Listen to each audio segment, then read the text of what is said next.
Thank you for joining us today. My name is Marion Fourcade. I'm the Director of Social Science Matrix. Our distinguished lecture is a once-a-year opportunity to highlight an outstanding public thinker whose work sparks important conversations in the wider public sphere and sometimes across the disciplines as well. So today we are delighted to welcome Alexis Madrigal, a journalist based here in Oakland and co-host of KQED's show Forum.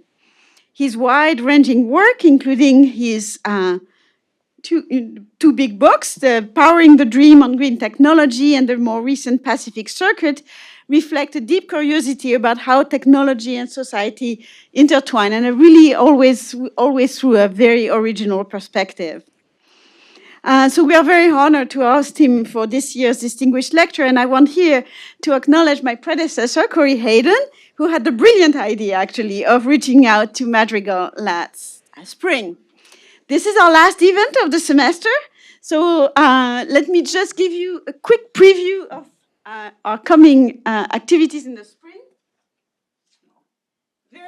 Very shortly, I just want to draw your attention to two our matrix, forthcoming matrix on point on corruption in America, and our California Spotlight in February on higher education under attack. And there are a lot more, but we also have several, quite a few author meets critics that are going to be, that are either already scheduled or are going to be scheduled. So let me now introduce our speaker. So Alexis Madrigal is a journalist based in Oakland. So as I said, he's the co-host of KQED's leading talk show in the Bay Area, Forum, and a contributing writer at The Atlantic, where he co-founded the COVID tracking project. I want to honor this project because it really got me through COVID. It was an incredible public service that kept me hooked at a time of great upheaval and uncertainty. And of course, I, along with Corey, have been a huge fan of his writings at The Atlantic, and they are indeed the reason why I became a subscriber a few years ago, and why you should. Previously, Madrigal was the editor-in-chief of Fusion and a staff writer at Wired. His latest book, I think parts of the talk will rely on it, The Pacific Circuit, came out in March from MCD FSG, right? It is an ambitious, gripping, and very human history of Oakland as a key node in the Pacific supply chain. Madrigal is also the proprietor of the Oakland Garden Club, a newsletter for people who like to think about plants. He's been a visiting scholar at UC Berkeley's School of Information and also at the Center for the Study of Technology, Science, Medicine, and Society, as well as an affiliate with Harvard's Berkman Klein Center for Internet and Society. He was born in Mexico City, grew up in rural Washington State, and went to Harvard. So without further ado, I will turn it over to you. Thank you very much. Thanks so much. Oh, this is also my last big talk of the year, too. What a lovely place to do it, too. I've spent several stints at Berkeley as a visiting scholar because I never went to grad school. And I love it here so much. I'll try not to get distracted by the view that's behind you that you don't get to see. But this is like my favorite light of the year. There was a time in my career when I was largely writing about technology, and I wrote about startups and I wrote about big companies, though it was really nothing like today, where startups are worth billions of dollars and big companies are worth trillions, where the weight of the technology industry has taken over the stock market and also maybe sent the earth off its axis too. But back then, there was a debate about whether social media created new social conditions or merely reflected, what was going on. And in this debate, there was this fierce sub-debate, some of you might remember, about whether people should refer to the world outside the screen as real life. That's because people, I think, studying technology wanted to argue that what was happening there on Twitter or Facebook or anywhere else was also real life. And there was even a magazine, a great little magazine called Real Life Mag, which was about, quote, living with technology. And in Real Life Mag, one author described, quote, the cultural concept debunked over and over again, and yet somehow emotionally convenient, of a real world, scare quoted, beyond the screen. To sustain these fantasies, this author wrote, one needs to bracket the understanding that, quote, our lived reality is the result of the constant interpenetration of the online and the offline, as Nathan Jurgensen has put it. I want to reverse this idea and note that there was an incredible allure to the idea that there was nothing special beyond the screen. Then whatever you were doing on your phone, whatever was happening on your feeds, whatever you could access through this piece of glass, it was as relevant a thing to study, as complex a topic, as important a subject as anything that was happening out there in what many folks, including myself, began to call the physical world or the three-dimensional world, or, and I only rarely committed this sin, meat space. And perhaps this idea that there was nothing special about the reality outside our screens, or that the interpenetration of the digital and physical made them one and the same, was one that we needed to begin to take the study of social media seriously. Twitter had to be put on a level with other weighty topics like climate change, and I would still argue it should be there. The mapping of the relationship from a social media app to the real world is important, and as all these folks would note, it was also bidirectional. Academics and journalists and just regular people had to understand the sort of cyber skin that had grown on the world, shaping all that it draped over. And I really do think it was a significant achievement putting the cybernetic nature of our current physical world front and center. But I really think it was only a temporary maneuver, and it should be rolled back. This is really a talk in honor of real life, of the real world. Because no matter what theorists said, people kept using those terms. Was it emotional convenience, or was it something more important, a kind of deep truth that kept rising to the surface? Here's the first part of what I think it was. The real world is alive, and the phone world is not. And what makes it real is that there are other living beings with their own goals who you meet on whatever terms, not the terms of service inside a screen. Bodies are real and alive. Trees are real and alive. Mosquitoes are real and alive. Perhaps the term shouldn't be in real life, but with real life, because that's how we live outside the screen. The other part is that place really matters, and place matters because of the inescapable history of every spot on Earth. I tend to describe what came before and my recognition of it as a kind of haunting, and I mean this mostly, playfully, mostly.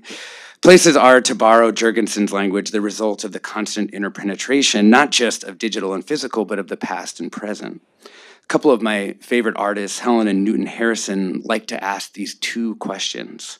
How big is here, and how long is now?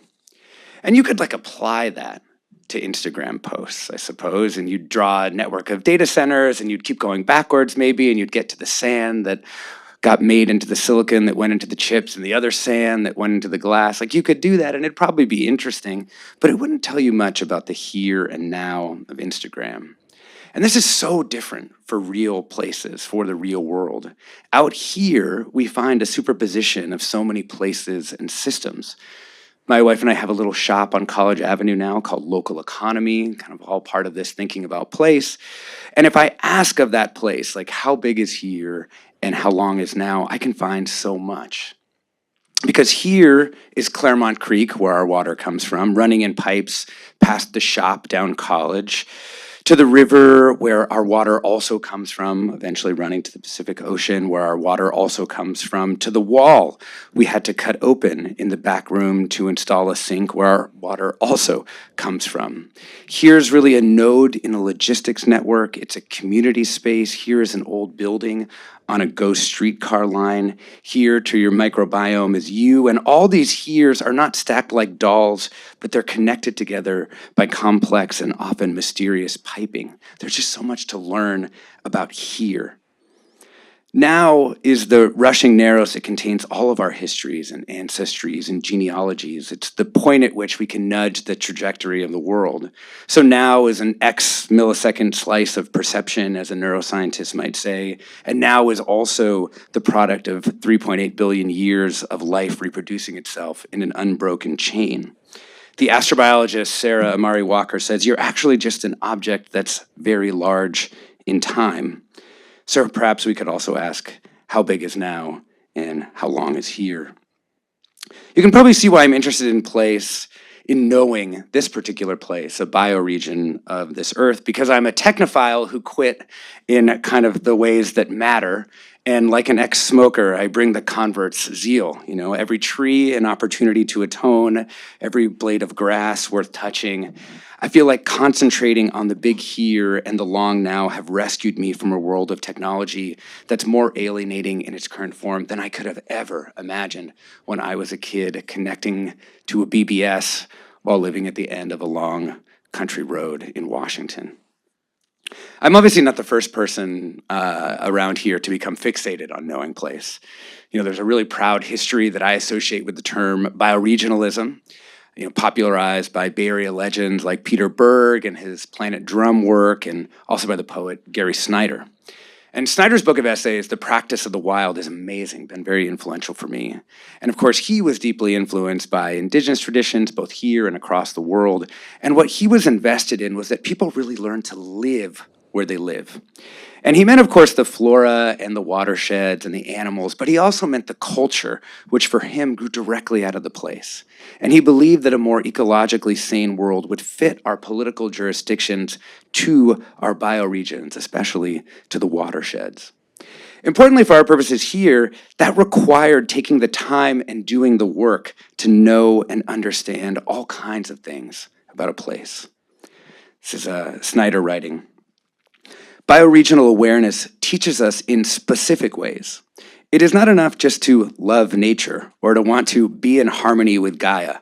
Our relation to the natural world takes place in a place, and it must be grounded in information and experience. That's ecological and hydrological knowledge. It's deep familiarity with our specific Bay Area social history. It's understanding the projections that inform our local future. And it's an intimate kind of knowing, both intellectual and embodied.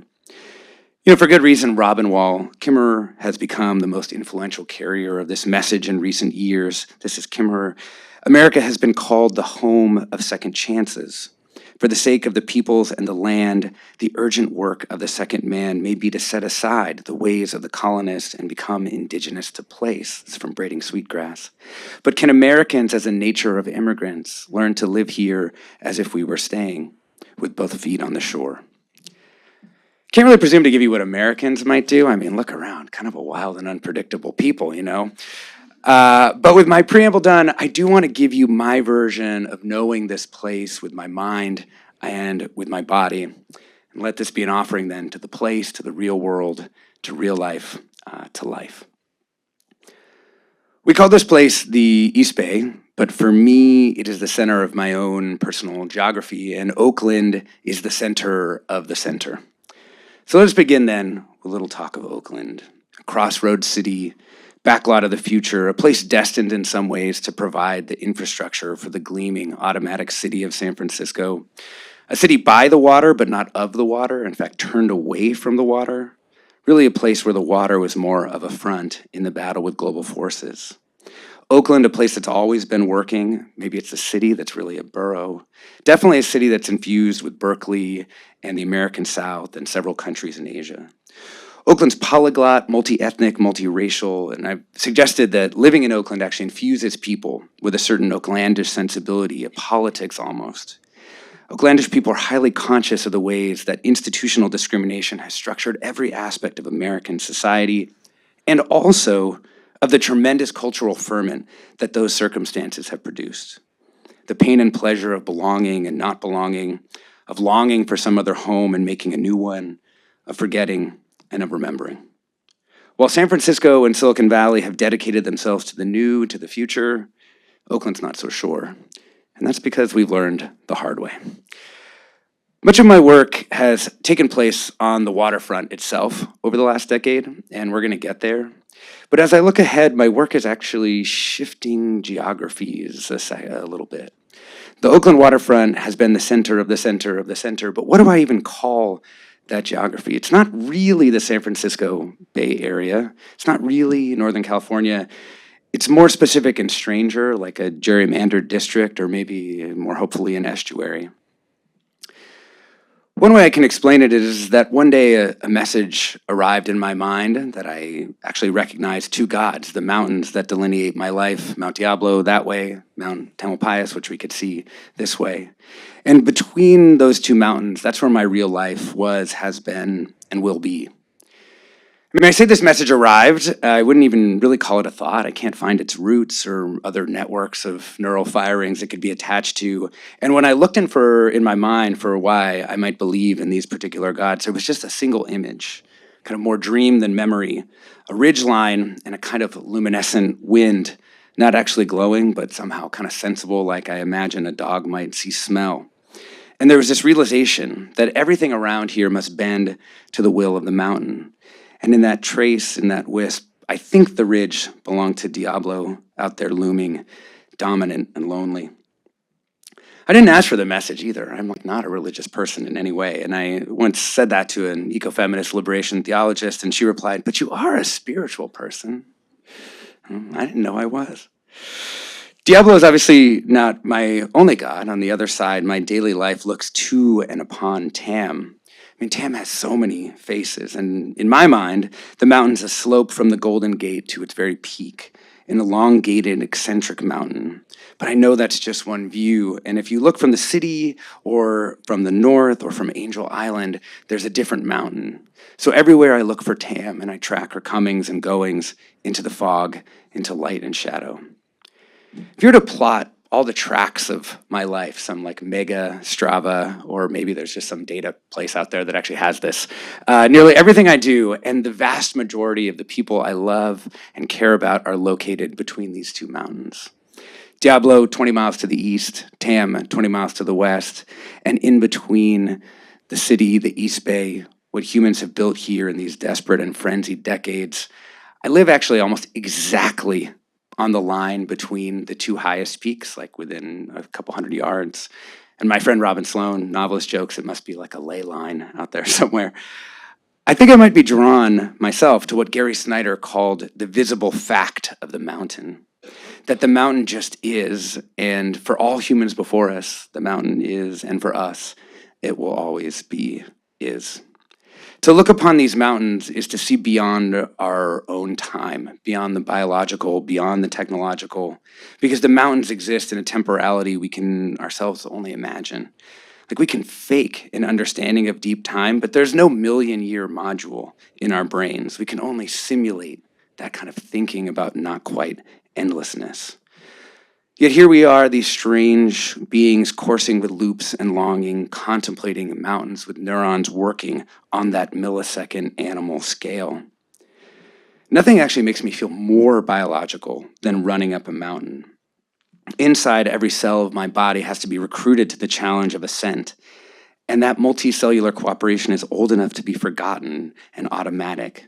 But it really is what the self is, a version of the self that predated neurons, that's hunkered down deep in our cells.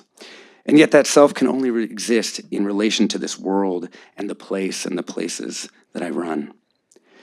I should confess now that I actually spent the summertime training for and executing a solo ultramarathon from the summit of Diablo to the base of Mount Tam, 57 miles. I delivered a little tiny stone from the top of Diablo to Tam. And I still, even though I've already done it, I can't tell you why I did it. Just like I don't understand the messages that I received, but I can tell you some things that I learned running between the two mountains, training on the hills and valleys and the Bayshore trails. I mean, for one, I have run everywhere.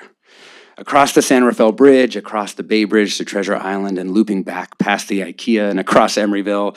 I've run up and down the Bayshore to Richmond and the Rosie the Riveter Museum, the old Craneway Pavilion. I've run Mandela Parkway and into the port and looped it while it stood there empty on a Sunday, sideshow loops covering the road, cranes at rest, all the detritus of logistics grinding into dust in the gutter of Midder Harbor Shoreline Road.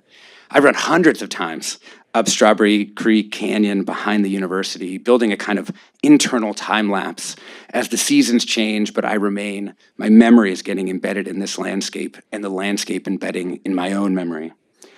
One time, actually, I ran through the valley at night. It was part of my training to figure out how to run at night. And halfway down, a single coyote began to howl. As I kept running, Soon the entire valley revealed itself to be lousy with coyotes. Their cries were all around me, echoing off the canyon. And for the first time, I understood what it meant to have your blood run cold. I run up Diablo with sweat pouring from my body in buckets, circled by flies like Linus from Charlie Brown. I've run through Briones through clouds of black flies, just holding my arms in front of my face like a boxer and screaming from the sheer nastiness of their bodies on mine, picking them squirming out of my beard. I've run through the Ashby BART station past the glorious Mildred Howard sculpture that finally got put in just as Howard herself was being pushed out by gentrification. I've run every glorious trail in Redwood, trees high above me, ruddy dust coating my shoes in a sweaty paste, the quiet, all-encompassing. I've run 3 miles in blistering heat to visit a patch of special Oakland calocortis, Mariposa lilies, which are my favorite. I've run the mud flats of San Leandro in pouring rain, my fingers fumbling with energy bars, clothes soaked, a miserable counterpoint to the happily skittering water birds dancing where the water meets the land. I've run in the southern Oakland hills near the gun range, where every now and again I'm reminded we're in America. I could go on. I really could go on, but I will stop. My point is, running has pulled bioregional knowledge inside me. I mean it in really a quite literal way, that running pulls the environment into you, because it's not your body alone that trains. You need the ground and the air and the trails and the gravel paths, all of the places you've moved your body through. Training merges the body into Bay Farm Island or the Tamalpa Trail or Marina Bay or the Embarcadero. These places have literally gone inside my legs and heart. All those strides, the bottoms of my feet pushing against earth, the filling of my lungs with air, the blood rushing to where it's desperately needed. And these moments of emplacement on the earth are now encoded in my body.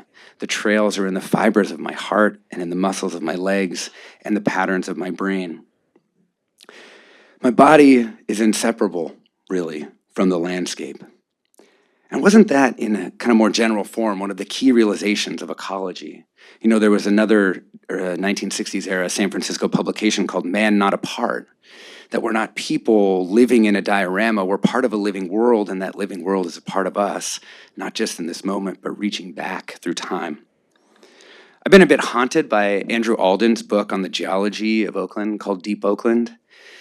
It's good haunted, I would say, but he describes our bay's long-term oscillation between bay and the river valley that it's actually often been in the fullness of deep time. Like our shorelines would not be fixed is something that I think we all kind of understand, but to truly imagine sand blowing over from a San Francisco not on the water, and that sand piling up over the eons created the material on which downtown Oakland now sits, gives me this chills, and it also helps me prepare maybe a little for sea level rise, to think of the place that I love as that dynamic. And also to know that this sand is what lets the buildings of downtown Oakland rise, so that one day I could walk beneath them with 1 million people celebrating the idea of Oakland, the warriors on floats, and people shouting, "My town!" People long since vanished, many no longer in Oakland, team gone too, along with many of the businesses once there. And yet that city still exists inside me too. How long is now? It's not enough to me to understand just the physical and biological elements of a place, humans not apart. Another astrobiologist, you can tell I'm interested in astrobiology, Adam Webb says, we are what the biosphere is doing now. So let us talk of what we've done to Oakland, to the parts of Oakland that used to be the shoreline and those that are the shoreline now. So a lot of my work down there has really focused on the global forces I call the Pacific Circuit, and how they've transformed Oakland and the people who live closest to the port and how they've dealt with those changes. For me, the Pacific Circuit's core is the network of container ports connecting Asian manufacturing with American consumers and corporate know-how, a system that's generated the most valuable companies the world has ever known. You could mark the beginning of it as containerization, which enabled the integrated supply chains that Silicon Valley has specialized in. We often focus on the kind of physical parts of that, stuffing things into boxes, which can be loaded on ships, trains, or trucks, and all the systems around that, which vastly reduced the amount of labor needed on the waterfront and expanded how much land a port needed to take up. That's kind of the port part. But just as important were the information and communication technologies that were necessary to make the system run, the Silicon Valley part. And it's important to say that Silicon Valley chip makers were building assembly plants and factories in Asia literally at the dawn of the industry, and those same products were making the control of those places from Northern California easier. It was, to a certain way of thinking, a virtuous circle. Logistics offered an incredible new opportunity to build new production systems.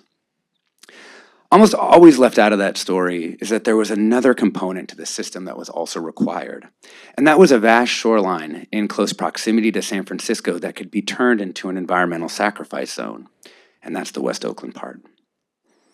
West Oakland had long been the most diverse and also the most working class of Oakland's neighborhoods. Black people had built a thriving commercial corridor along 7th Street that still resounds in the hearts and minds of people today. A new form of blues emerged there. It was a place where you could go not only to get soul food, but also to visit the dentist or find a union, go to a political meeting. It was really kind of a town square for Black life in the East Bay. It can kind of sound nice when you describe the sanctuary that Black people built amidst oppression. But we can't forget another truth right alongside that one, which was that Black people were segregated in the Bay Area, especially in the years after the New Deal. The political trade for an America with socialistic tendencies was an America in which segregation reigned from sea to shining sea. West Oakland was, in addition, redlined. That is to say, it was marked for disinvestment by the federal government alongside a variety of private entities and other levels of government. And it was really worse than redlining. In 1937, the federal government engaged in a massive data collection effort to analyze every block of every urban area in the country. And it was this data that actually fed into the Homeowners Loan Corporation and FHA's different efforts at risk rating, mapping, and redlining neighborhoods within cities. They drew on the Chicago School of Sociology's beliefs that cities grew from the inside out, that racial invasion was a primary, maybe the primary factor in driving urban change, and that Black people specifically were a detriment to property values. Hence, the inner city became a metonymy for Black America because the inner city was where segregated Black populations were left to their own devices, right as the government funded suburban developments for white people. Just to put a fine point on it, there were 350,000 suburban homes backed by the FHA built in the Bay Area from the war to 1959, and only 100 non-whites were living in them at the end of that period. But we're at Berkeley, and you can all read Richard Rothstein to get the full story on that. Here, let me add a little different element that I think gets shrift in most histories. In Oakland, that data gathering effort that I mentioned, it was led by a guy named I.F. Shattuck. You probably recognize the name from Shattuck. And he wrote a report based on all the data for the city of Oakland. He suggested two key things. One, that a freeway be rammed through the area of West Oakland to segregate the Blacker West End from the whiter East. And two, that industrial facilities should be sited near the dense residential neighborhoods of West Oakland to, quote, crowd out residents by reducing their quality of life. To Shattuck and his ilk, crowding out would solve the problem of assembling properties for industrial concerns who would support Oakland's tax base, and also what he saw as the problem of Black people living in the city. And of all the injuries visited upon Black people in this country, redlining, predatory lending, racial steering, unjust policing, segregation, many more you can probably name, I think using pollution as public policy might be the most underrated. Citing heavy industry near Black families' homes was direct, not just financial violence, and it took place at an almost unbelievable scale in community after community and continued unabated for decades. As it was in Oakland, so it was all over the Bay Area. Look at the archipelago of Black communities here. East Palo Alto, up to Bayview Hunters Point, Marin City, Richmond, Oakland, down to Russell City. All of them were near the water, most of them directly attached to waterfront work, and all of them subject to terrible, injurious living conditions. And it was all intentional. This was the world in which the main character in my book, Miss Margaret Gordon, was born. Miss Margaret, many of you probably know, an environmental justice leader in West Oakland, works here at Berkeley now too. And she was my guide to not just the place of West Oakland, but also how Oakland worked. So when I go back and listen to some of my earliest recordings of her from now 10 years ago, she was really giving me the whole game, putting me onto everything that would later become the book. And honestly, I was not yet deep enough in West Oakland the lore of it at that point to understand how rich those early conversations were. It actually took me half a decade of work interviewing people, learning the place, digging in archives, to even really begin to approach what Miss Margaret was trying to tell me about the place, what she already knew in her mind and her bones and her heart and her lungs. It's really one thing I've come to believe with a really fierce conviction, that the story of West Oakland is known by the culture keepers of West Oakland. People there don't need historians and journalists to tell them the truth of what happened. They were there, their ancestors were there, and we can fill in details. We can pull receipts from predominantly white institutions, and I think that's a useful role for us. But those third-generation Oaklanders, the people whose parents came on the railroad for the war work, who passed down the stories of the Jim Crow South and the North's separate but equally nasty depredations, they don't need me to tell them about how the scale of the federal government's interventions in the area were enormous, how thousands of housing units were destroyed, how the American state encircled the neighborhood with freeways and rammed BART through its thriving cultural district and maintained a heavy industrial zoning designation in the densest residential neighborhood in Oakland, and built an enormous container port for global shipping directly attached to the neighborhood, and bulldozed whole city blocks to build a postal logistics facility, calling in a cut-rate demolition man who did the job in front of neighborhood children and downtown elites with a literal World War II tank.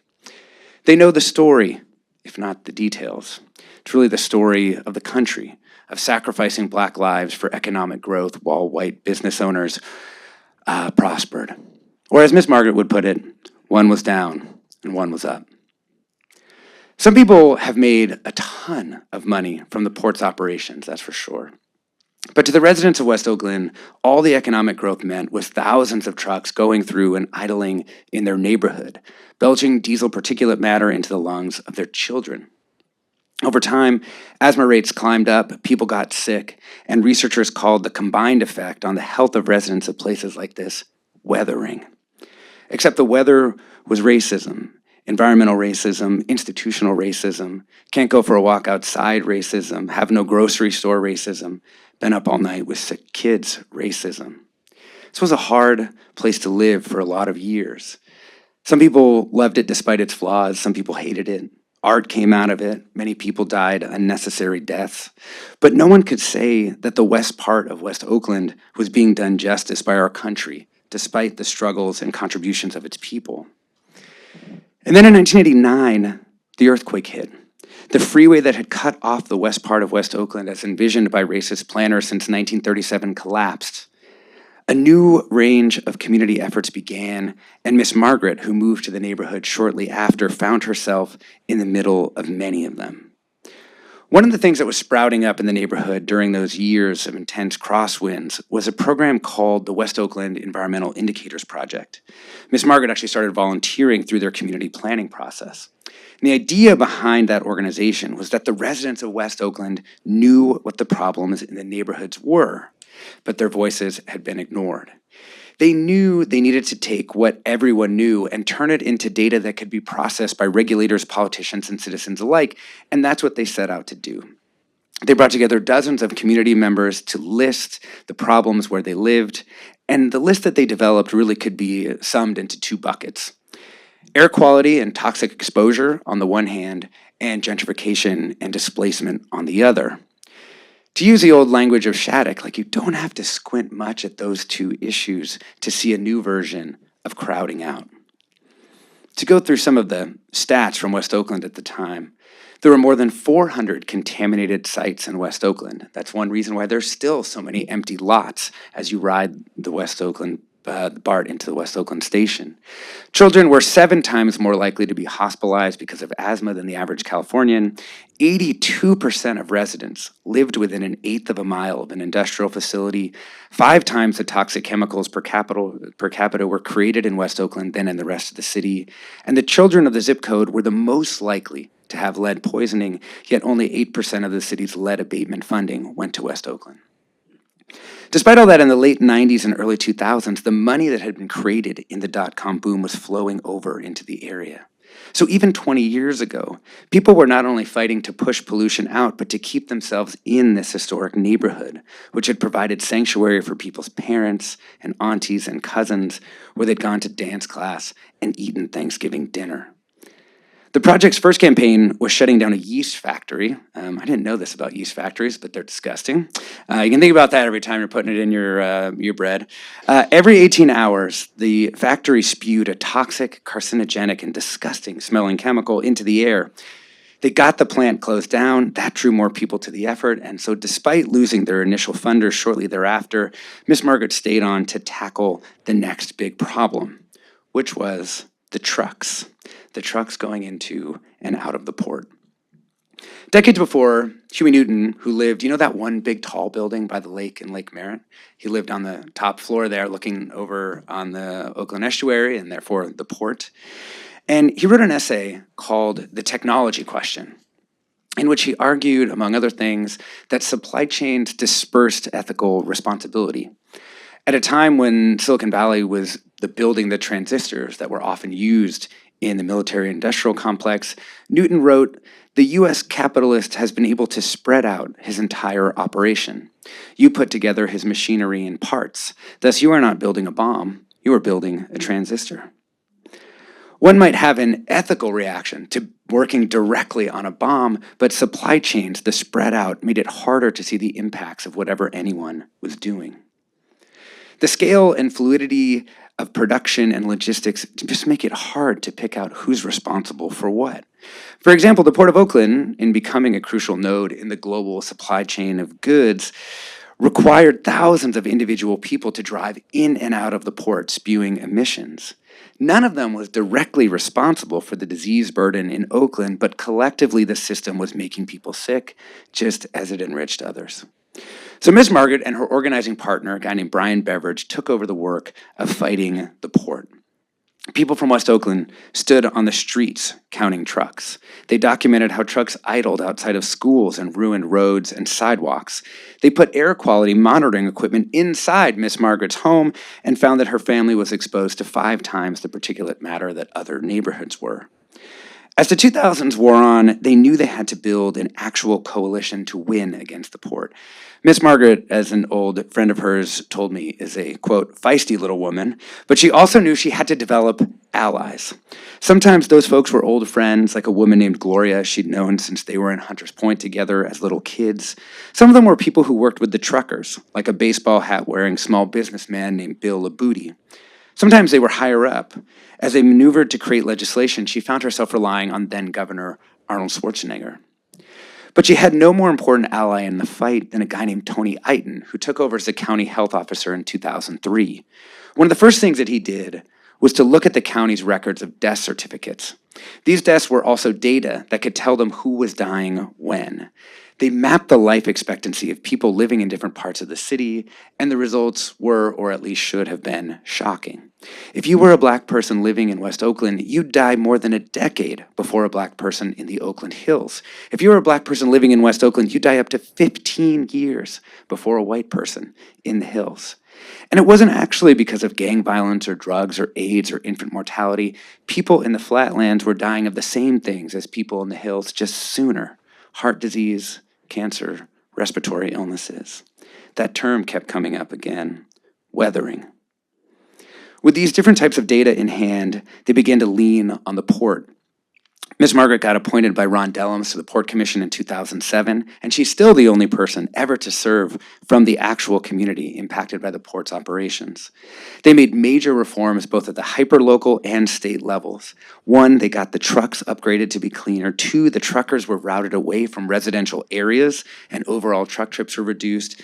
3, Schwarzenegger got legislation passed requiring container ships to switch to cleaner fuels when they got near California.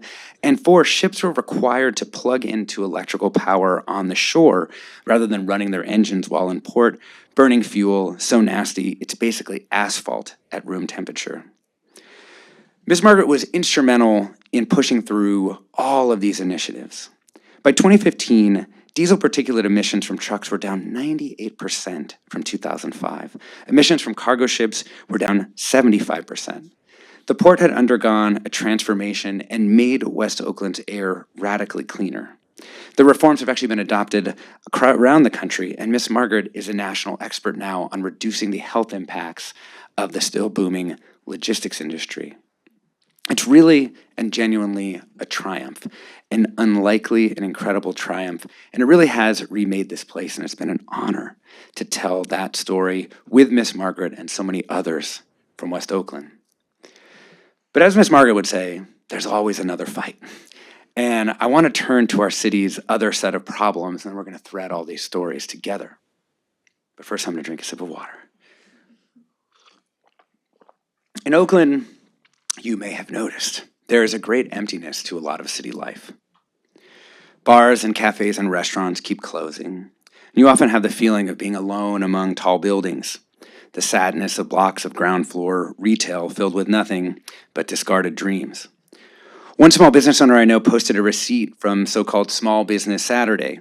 She made 2 sales, her worst ever Small Business Saturday in 20 years.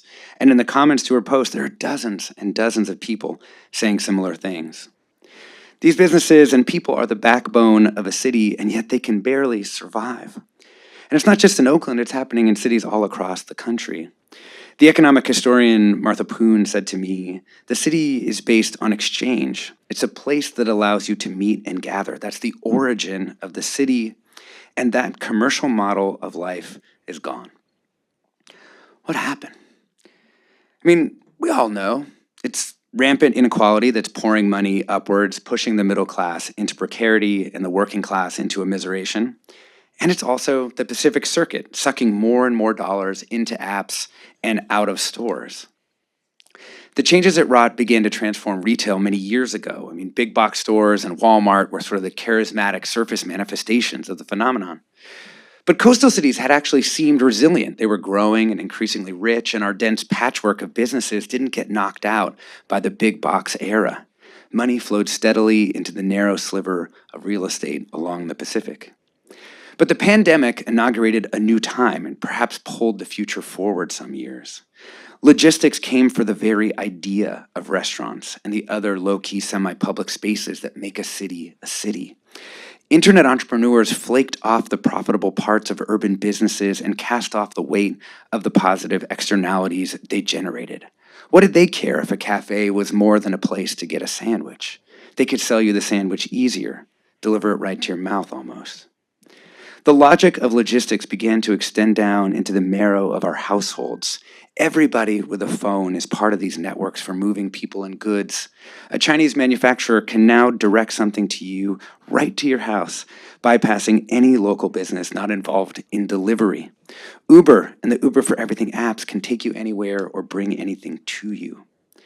And while that's added some convenience to our lives, which I think is undeniable, there's been a terrible collective effect. It's now harder to open a shop selling anything. It's harder to run a restaurant. It's harder to keep public transit running when it's bleeding riders to apps. Just a couple weeks ago on Forum, the mayor of San Jose floated the idea to me that it might be cheaper to subsidize Waymo than to keep their public transportation systems running. And the Pacific Circuit hasn't only changed cities, it's also changed us. There is such a thing as the logistical self now. Logistical figures, as the architectural researcher Claire Leister calls them, or maybe it's us. We're people who understand ourselves as nodes in a network of flows, less citizens of Oakland or San Jose than delivery or pickup points across a variety of apps. One doesn't wander the city, but draws on the whole world's resources to deliver whatever is desired.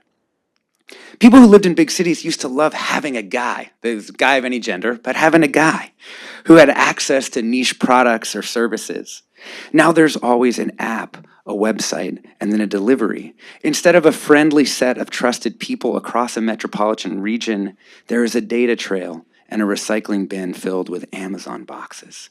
It's sad, this atomization, this running of the whole world on a different set of rails that bypass any sense of collectivity. There's a story that Kurt Vonnegut tells. It goes viral every once in a while. It seems like every 6 months I see it going viral. And it's about a time when he goes out to buy an envelope. And his wife asks why he doesn't buy 100 envelopes and keep them in his office, that logistical thinking. But Vonnegut has no intention of doing that. He says, I'm going to have a hell of a good time in the process of buying one envelope. I meet a lot of people, see some great looking babes, that hasn't held up as well, and a fire engine goes by, and I give them the thumbs up and ask a woman what kind of dog that is. And of course, the computers will do us out of that. And what the computer people don't realize, or they don't care, is we're dancing animals. You know, we love to move around, and we're not supposed to dance at all anymore. Cities are so good at building solidarity, not the hard solidarity of getting into the streets in the interest of others, but the soft one of building human allegiance for no reason at all. With an exchange of money, there's also the inefficient interchanges of life. City life is filled with all kinds of little gives and takes, with grocery checkers, the bookstore people, a Japanese steel specialist who carries obscure gardening tools, the vintage store lady with an eye for French chore coats, the guy selling street spirit outside the cafe, the barista with an eyebrow ring and a heart of gold, the woman who says smiling, "Why, this dog? He's a Maltipoo." If you want a hopeful note, I'll give you a hopeful note. For all that we've lost in real life, I actually do think we're approaching a natural breaking point in this massive arc of history. I don't know how it's going to go, but I am optimistic. On the one side, you have logistical forces, billionaires, liquid capital, artificial intelligence, of course, and they're offering some sense of the new, of technological progress, and maybe somewhere in their future, there's a better life for some of us too. A more immediately satisfied, less lonely, less complex life, one with less and less and less friction. But there's a problem. The base reliability of anything you see on your screen is going down with each passing day. Like right now is as good as it's going to be for the foreseeable future, and I think it's going to get much, much worse. That's not to say whatever's on there won't be engaging, commercially successful, or even interesting in some ways, but the ability to believe your own eyes or your own belief that you're communicating with another human is disappearing. And it's disappearing so that a small number of companies can become the most valuable entities the world has ever known, enriching a tiny number of people beyond comparison. Matched up against that on the other side, and where I locate myself emphatically, there is the local. There's the grass, the more than human world, the dog, the feeling of hugging someone, that thing where you walk into a room with friends and acquaintances and they all go, "Hey!" It's being a regular. It's being a stranger meeting new people. It's knowing the seasons by the smell of the air and the blooming of particular flowers. This isn't an atechnological vision, and it's not a rural vision either, but it is a local vision. And I've never believed more strongly in the future of the local, of place, of the real world than I do right now. The side I'm describing is the side of real life, not simulations of life. It's on the side of living beings, beings that have goals we can only dimly grasp, beings we can never fully know. There are trees that have been alive since Jesus was executed by the Roman Empire. There are bowhead whales that have been alive since Moby Dick was written. There are communities of aspen trees that might as well be immortal. The marigold that I have tattooed on my left arm is from the Florentine Codex, which is the first place marigolds appear in the Western canon, and it looks just like the ones in my yard. We're so much deeper in time than we like to pretend, so much more enmeshed in all the histories, geological, biological, hydrological. Now is so long. Here is so big. That's to say, for all the power and all the weight of money and the technological machine, the forces of the real world are adaptive and thrilling and powerful too. But not all of them come without consequences. As much as people would like to ignore the social history of our cities that I talked about earlier in this lecture, the way that racism structured every single city in the Bay, the seas are making sure that we cannot forget. The very same places where our chemicals are buried, where Black people were forced to build lives, are now on the front lines of sea level rise. And like ghosts, the chemicals buried on these degraded lands are going to be pushed up as the weight of the water presses in on the lands. Researchers here at Berkeley even have called the phenomenon toxic tides, and we're going to be dealing with those repercussions long before the waters overtop the seawalls we'll end up building.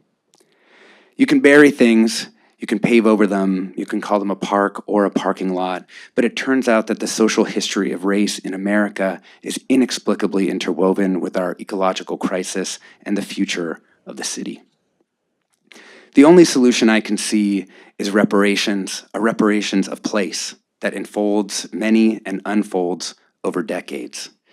In our region, it seems to me the answer is to resuscitate our land so they become assets for the people who were harmed by the discriminatory mid-century system.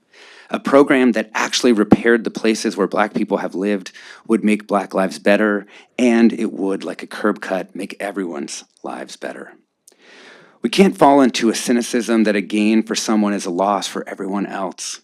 And my work on the Pacific Circuit has convinced me that we must stand with this place, our place, not allowing it to be merely a box on a map or a node in a network or a number of miles on a Strava recording, but a specific piece of earth with all its histories, its legacies woven into its trees and the chemistry of its soil, the peel of its paint, and the poems carved into its walls. And then we can ask, do we fight for this place or do we leave it behind? What do I need? What do the people who live here now and once lived here need from me? I am an immigrant son and I believe in change and the future, and I don't think you have to stay wherever fate plopped you down on this earth, but this is my place. I am of this place. I've become of this place. Both feet here, both feet moving along the shore and up the mountains and through the streets. Perhaps it's part of my belief in standing with life against the forces of not life, that you must honor the ancestors, not just those in your own family tree, but those who have tended to and are embedded in your home, human and non-human alike.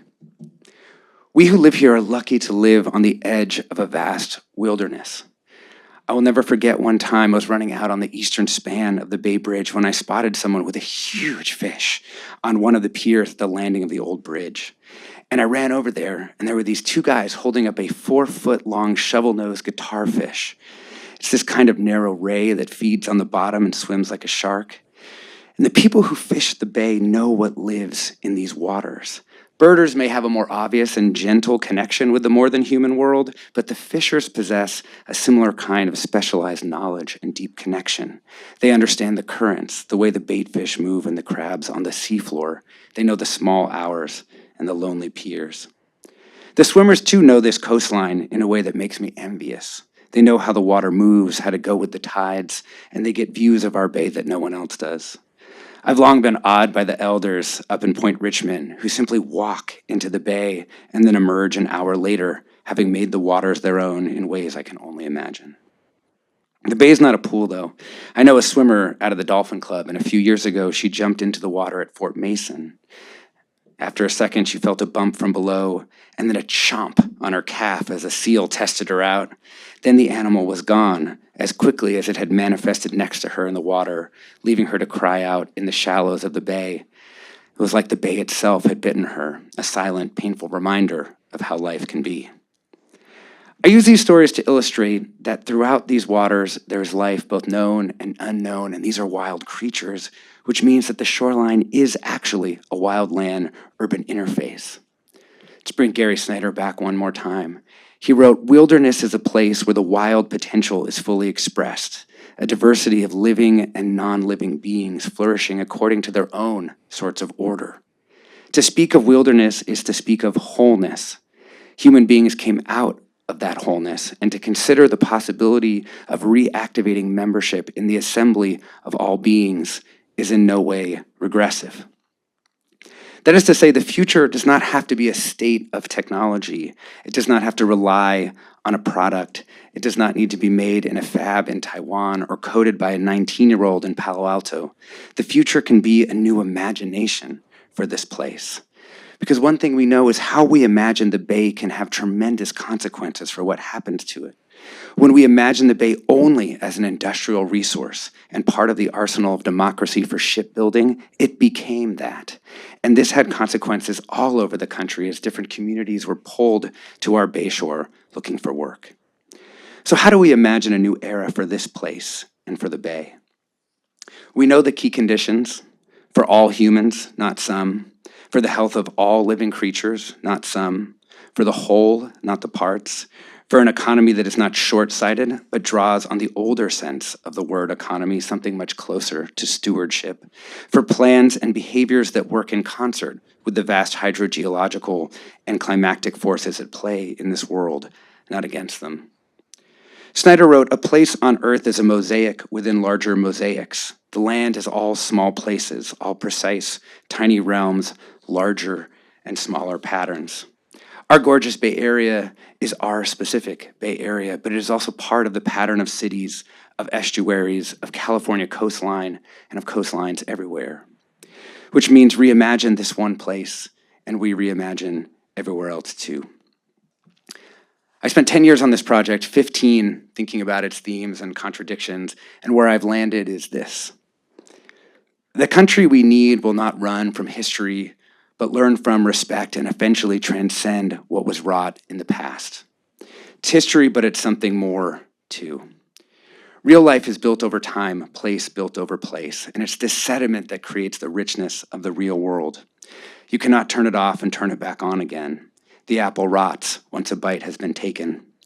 Not everything has a just so place on a rectangle of glass or in an economic system. In the real world, so much escapes our attempts at enclosure. So much diffuses into the place whether we know it or not. What is dust even but time? Really the accumulation of being, skin and hair, tiny dead bugs, and even tinier living ones. Can I pretend my efforts here to excavate how I have known this place, how I know it, are some kind of cathedral, but perhaps an altar made of dust, of bits of life and death? These offerings aren't enough to solve any of our region's problems, but maybe knowing more can make the streets feel less haunted. Those unexplained empty lots, those odd mounds by the waterfront, those underground chemical plumes, those daylighted streams. I feel like I have tried to recognize the hands and minds and lungs of the people who form this place in struggle and in joy. May not be able to give the ghosts of the Bay peace, but I've given them care. Thank you.